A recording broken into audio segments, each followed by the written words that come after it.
코로나19로 집에 있는 시간이 많아지면서 층간소음 갈등도 늘었습니다. 그래서 정부가 내년에 시행하는 층간소음 대책을 강화하기로 했습니다. 원래 대책은 새 아파트 바닥이 충격을 기준치 이상으로 흡수해야 준공 허가를 내주는 게 핵심인데요. 여기에 더해서 새 아파트 바닥을 지금보다 더 두껍게 만들도록 하는 규정을 검토하고 있습니다. 안태훈 기자입니다.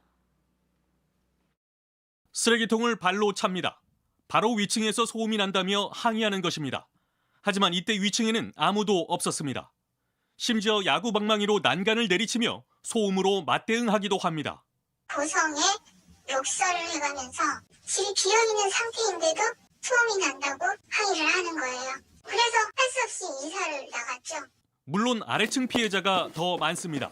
심지어 층간소음 분쟁을 해결하는 조정위원도 피해를 당했다고 말합니다. 조정 신청을 하더라도 그 기간도 3개월 이상 정도 결정이 나올 때까지 시간이 걸리기 때문에 기간이 너무 고통스러워서 저도 불가피하게 이사를 가게 된 경험이 있습니다.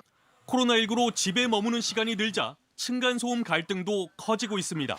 한국환경공단에 따르면 지난해 11월까지 접수된 층간소음 민원은 3만 6천여 건으로 1년 전 같은 기간보다 51% 늘었습니다.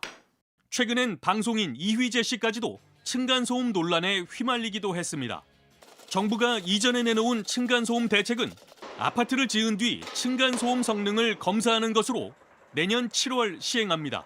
하지만 이것만으론 부족하다는 지적이 많습니다. 이러자 정부는 최근 대형 건설사를 모아 층간소음 대책을 논의했습니다. 정부는 아파트 바닥, 즉 콘크리트 슬래브를 더 두껍게 하는 방안을 검토하고 있습니다.